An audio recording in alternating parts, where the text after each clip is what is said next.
Alors, rebonjour à tous. Donc, je suis Barbara Burguel, je suis bibliothécaire à l'Université Jean Monnet à Saint-Étienne. Donc, je suis d'abord formatrice et depuis presque 2 ans, je suis responsable des formations pour toutes les bibliothèques universitaires à Saint-Étienne et Roanne, donc ça fait 5 bibliothèques. Et je vais vous présenter aujourd'hui un cours qu'on a mis en ligne récemment, le cours outils documentaires. La façon dont, pourquoi on a mis ce cours et comment on a fait. Depuis 2004, les bibliothèques universitaires donnent un cours outils documentaires qui compte dans la validation du semestre 1 pour les étudiants de première année, donc les étudiants qui arrivent à l'université. Et c'est lié à un examen, ce cours outils documentaires. Donc on a commencé avec évidemment un cours en présentiel et on avait l'examen qui était en ligne. Puis avec la Claroline version 1, on a profité de la plateforme pour déposer des documents et à partir de 2011, en plus du cours en présentiel, les étudiants faisaient un exercice tout seul en ligne sur Claroline version 1. Puis en 2012, le cours s'est stabilisé. On est 22 formateurs répartis dans 3 bibliothèques à donner donc 2 heures de cours en présentiel. Puis il y avait donc l'exercice en ligne et l'examen en ligne. Depuis 10 ans, on a une augmentation de 30% des effectifs étudiants en première année. Et en 2015, on a été 22 formateurs à former 2400 étudiants. Et on a de grosses difficultés logistiques, puisqu'il faut trouver des salles. Chaque bibliothèque n'a pas de salle de formation. Donc il faut trouver des salles dans l'université, dans les facultés. Il fallait trouver des créneaux pour le cours dans les emplois du temps des étudiants et dans les emplois du temps des formateurs. Donc au premier semestre, septembre, octobre, novembre, il y avait un fort impact sur l'organisation des bibliothèques, puisque le formateur il fait son cours, il n'est pas ailleurs dans le service, dans les bibliothèques. On a aussi profité des changements de maquettes, donc des changements de formation dans les licences qui ont eu lieu à la rentrée 2016. Donc ils en parlent depuis 3-4 ans, de ces changements de maquettes. Et on a une volonté dans les bibliothèques universitaires d'insérer, de faire le lien entre la documentation, la recherche documentaire et les cursus, de s'intégrer dans les enseignements et de collaborer avec les enseignants pour faire des formations en lien avec les enseignements. Et donc ce changement de maquette et cette volonté des BU de s'insérer dans les enseignements a conduit notre directrice à rencontrer tous les directeurs de faculté pour voir avec eux comment on pouvait faire. Et ce qui est ressorti vraiment de ces entretiens, c'est qu'il était indispensable que le cours outils documentaires il reste au premier semestre, donc dès que les étudiants arrivent à l'université, parce que ça permet d'intégrer les étudiants à l'université, cette formation, et donc il fallait absolument la garder. Et puis, à la rentrée 2016, notre université, toute l'université devait passer à Claroline Connect.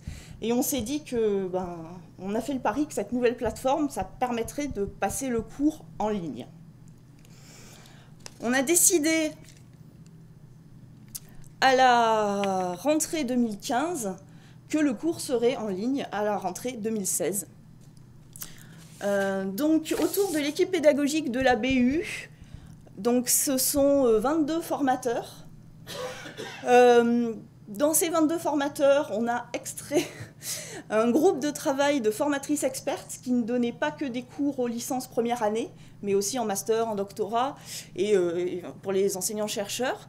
Et puis, moi, je coordonne l'équipe pédagogique. Et ce cours en ligne, c'est mon premier gros dossier à ce poste. Et donc, comme en bibliothèque, on n'a pas toutes les compétences pour créer un cours en ligne, j'ai demandé de l'aide un peu partout et à tout le monde dans l'université, et on a travaillé ensemble. Alors, en décembre 2015, janvier 2016, on a rencontré les enseignants responsables des licences première année de toutes les composantes de l'université. C'est aussi des enseignants qui sont intéressés par le numérique. Et l'intérêt pour nous, c'est que les enseignants, ils voient les étudiants toute l'année, ils les connaissent, ils les côtoient, ils les suivent dans leur cursus. Donc ils pouvaient nous donner des informations. Et ils sont un relais pour nous auprès des étudiants. Et ce qu'on savait déjà, mais ce qui a été accentué, c'est qu'ils nous ont dit, de toute façon, un cours en ligne, il faut un accompagnement. On ne peut pas laisser les étudiants tout seuls devant l'ordinateur. Et avant de lancer le cours en ligne, il faudra présenter ce cours en amphithéâtre ou dans des cours pour bien expliquer ce qu'il y a dans ce cours et ce que les étudiants doivent faire. Pour l'équipe Claroline Connect, alors là on a rencontré plusieurs fois et on a le soutien constant de l'ingénieur pédagogique de l'université. Et puis pour tout ce qui est technique, exercice, eh bien, nous avons David Bois, que la plupart d'entre vous connaissent, à Saint-Étienne, donc qu'on sollicite depuis 2004 et qu'on a encore plus sollicité cette fois. Et puis il a fallu se former aussi à Claroline Connect, au vocabulaire, aux possibilités qui étaient offertes. Donc les formatrices expertes, les 8 formatrices expertes et quelques formateurs ont suivi des formations, notamment avec Amélie Mancebo, et qui m'aiguille toujours aujourd'hui pour créer de nouvelles, pour s'approprier de nouveaux outils. On a aussi, avec le soutien de l'université à la pédagogie, on a travaillé ensemble pour la première journée de la formation dans les BU, qui s'adressait à tous les formateurs. Et cette journée, on a travaillé sur l'accompagnement du cours, puisque c'était essentiel qu'un étudiant qui arrive à l'université en première année, un cours en ligne, il faut qu'il sache à qui s'adresser à la bibliothèque, s'il a le moindre problème, quel qu'il soit sur le cours, et qu'il sache qu'il a des gens qui sont là pour l'aider. C'est dans cette journée-là qu'on a décidé que tout le personnel des bibliothèques pourrait renseigner les étudiants, qu'on allait créer un alias pour que les étudiants puissent nous contacter à distance, et une réponse à distance, qu'on ferait les 15 derniers jours du cours, donc c'est en ce moment jusqu'au 30 novembre, des stands de tutorat dédiés, tenus par des formateurs, des bibliothécaires formateurs, puis qu'on créerait un forum, etc. Et puis, on a aussi demandé conseil plusieurs fois à la graphiste de l'université pour réaliser des choses et voir les possibilités qu'on avait dans Claroline Connect. Alors, on a commencé le travail en décembre 2015 et la phase qu'est-ce qu'on met dans le cours a duré jusqu'à avril 2016. On a fait des réunions de travail avec les formatrices expertes, lu des choses, rencontré des gens. Et puis, le but, c'était de transposer nos objectifs du cours en présentiel dans un cours en ligne. Notre grosse problématique, c'était de rendre le cours attractif. Parce que ce cours, comme il est déconnecté des enseignements, il apparaît un peu comme un ovni aux étudiants de première année. Donc il fallait aussi que le cours soit attractif. On était même parti au début sur un serious game. Donc on a vu nos ambitions à la baisse. Et puis il fallait, évidemment, il faut qu'il soit attractif, mais il faut aussi qu'il y ait du contenu. Et en même temps qu'on mettait les objectifs, il fallait bien penser à l'accompagnement, comment on allait pouvoir aider les étudiants là-dessus, et puis à l'évaluation, puisqu'il fallait qu'il y ait quand même du contenu pour donner lieu à un examen, puisque le cours, il donne lieu à validation et il compte pour obtenir son semestre. Et donc, on s'est limité très vite à 2 objectifs, parce que vu le temps imparti et le travail demandé, pour cette première année, pour ce premier essai, on a gardé 2 objectifs. Il a fallu évidemment se former à Claroline Connect, donc les formatrices expertes, quelques formateurs. Et puis au niveau du graphisme, on a vite vu qu'on avait des possibilités qui étaient limitées dans Claroline Connect, et on n'avait pas le temps de travailler là-dessus pour ce galop d'essai. Donc il a fallu, oui, dompter Caroline Connect. Le cours aujourd'hui, il est ouvert. Il a ouvert le 18 octobre 2016, donc pour nos 2600 étudiants de première année. Donc rapidement, il est très simple, tout le monde va au même endroit, hein, tout le monde suit le même cours. À chaque fois, on a nos 2 objectifs, on a 4 onglets, hein, donc la présentation du cours. Dans chaque module, ma BU c'est où c'est quoi, où j'utilise le catalogue, on a les objectifs du module, le mode d'emploi du module, des tutoriels, des documents, et puis les exercices sont faits pour apprendre. On a des exercices pour... il faut aller sur le catalogue pour... Et il faut aller sur le catalogue pour répondre aux questions de l'exercice. Donc on fait des exercices pour apprendre à se servir d'un outil qui est le catalogue des bibliothèques. Et puis dans le besoin d'aide, eh bien, on retrouve tout ce qui peut aider, toutes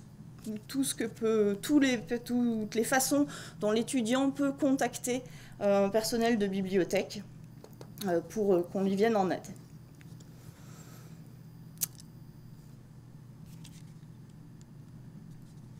Alors, nos attentes dans Caroline Connect, après ce cours qui a réussi à être en ligne, juste pour information, le cours normalement devrait s'arrêter demain, sauf qu'on va quand même le laisser ouvert. Et j'ai regardé ce matin, et on a presque 60% des étudiants qui ont obtenu un badge, donc qui ont ouvert les 2 exercices. Le badge, c'est ça, c'est ouvrir les 2 exercices. Les possibilités graphiques, ben, ça, ce sera à développer. On aimerait bien, par exemple, dans les widgets, pouvoir mettre un peu mieux les images, les positionner un peu où on veut. Habiller les fonds d'écran, parce qu'on était parti sur une idée de mascotte qui regarde, ou qui regarde par-dessus les widgets, ou des choses comme ça. Et puis, les widgets, dans notre version en tout cas, ils sont encore un peu capricieux et instables. On les pose à un endroit, on ne les trouve pas exactement au même. Mais c'est peut-être lié aussi aux problèmes techniques à l'université et pas forcément à Caroline Connect, je ne sais pas. Alors j'ai vu ce matin et tout à l'heure dans les ateliers que le suivi des étudiants il serait amélioré parce que ça c'est un gros souci pour nous. Le suivi il est difficile des étudiants. On a tous les étudiants, quelle que soit leur composante, un étudiant de sciences ou un étudiant de sociologie, il a le même cours. Et certaines composantes, elles veulent savoir quels étudiants ont suivi le cours. Ben, on ne peut pas le faire. On a créé un badge pour ça, mais en fait, on ne peut pas exporter les résultats, on ne peut pas exporter une liste de noms d'étudiants qui ont eu le badge. Alors ça, je ne sais pas si c'est lié à Caroline Connect ou à nos problèmes internes à l'université. Donc, pour les examens, ça va se régler, d'une façon ou d'une autre, m'a dit David Bois. Et puis, là aussi, j'ai eu la réponse ce matin, la collaboration de formateurs encore trop complexe, notamment sur le partage des questions. Voilà, donc j'ai été très contente d'apprendre que l'on pouvait partager plusieurs questions à la fois, et pas une par une, collègue par collègue. Parce que là, à l'heure actuelle, eh bien, si je crée mes 30 questions d'examen, eh bien, dans mes 30 questions d'examen, si je veux que toutes les 7 autres formatrices expertes modifient les questions, voient, testent, etc., eh bien, il faut que je fasse 210 fois la même manipulation. Voilà, c'est pas faisable actuellement, mais ça, on en a parlé ce matin et dans les ateliers exercices. Et puis, évidemment... c'est pas un but en soi, la gamification des enseignements, mais pour nous, améliorer la gestion des badges, leur attribution et surtout de leur suivi, ça pourrait nous donner de meilleures possibilités de suivi des étudiants. Et puis, voilà, j'ai pas, pour ce cours-là, comme les parcours n'étaient pas stables, je ne les ai pas du tout utilisés. Maintenant qu'ils vont être plus stables, et on utilisera sûrement les parcours. Le cours est en ligne, mais il nous reste les examens. Donc l'examen, là aussi, sera sur Caroline Connect. Il sera en ligne. Et en fait, les étudiants auront 8 jours pour passer leur examen. Mais au moment où ils seront connectés sur l'exercice, ils auront 15 minutes pour répondre à un certain nombre de questions. Tirées au sort parmi un stock d'autres questions. Et pour l'organisation, bien, on aura un seul espace d'activité, c'est-à-dire qu'un étudiant de sociologie ou un étudiant de biologie, il ira au même endroit pour passer son examen. Et après, nous, on va travailler sur les rôles, sur les droits dans les ressources, dans les répertoires, pour que quand un étudiant de sociologie il arrive sur la plateforme, il ne puisse passer, il ne puisse voir que son examen de sociologie. Donc là, il ne va pas falloir se tromper sur les attributions de rôle pour pas qu'un étudiant il se retrouve avec 4 examens ou rien du tout.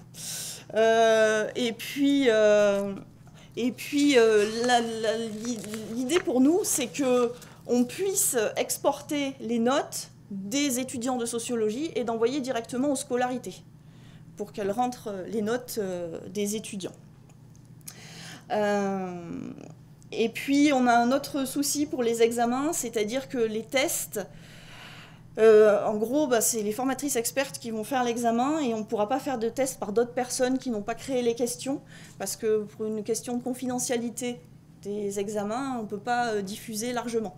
Donc là aussi, on espère qu'on va arriver à faire des questions sans ambiguïté pour l'étudiant. Et le fait qu'on puisse mettre des questions, qu'un étudiant de sociologie voit que son examen de sociologie, ça permet aussi de faire des questions contextuelles par bibliothèque. Parce qu'on estime qu'un étudiant de sciences, il fréquente sa BU Sciences, par exemple. Donc ça nous augmente notre stock de questions pour l'examen.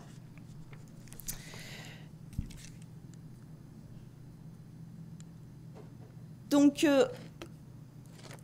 évidemment, il restera à évaluer le cours. Donc avec les questions des étudiants qu'on a eues en bibliothèque, on va leur envoyer un questionnaire aussi. Ça va nous permettre d'améliorer le cours, de faire évoluer l'accompagnement par les bibliothécaires, puisque nos stands de tutorat, ils ont été envahis dans une bibliothèque et on n'a vu personne dans une autre. Donc il faudra peut-être adapter, peut-être mettre un bibliothécaire référent, un étudiant, faire un jeu de pistes dans les bibliothèques. Voilà, ça va certainement évoluer, l'accompagnement. Évidemment, améliorer l'existant, donc mettre à jour les tutoriels et puis rajouter, revoir des questions qui n'ont peut-être pas été comprises correctement. Le but, ce sera aussi d'ajouter des objectifs. Alors peut-être pas en première année, peut-être faire quelque chose en deuxième année de licence. Et puis là, c'est vraiment ma volonté, c'est qu'on utilise la plateforme pour toutes les formations des bibliothèques universitaires et pas seulement pour les licences première année. C'est-à-dire qu'au fur et à mesure du temps, tous les formateurs devront se former à Claroline Connect et faire des choses avec Claroline Connect.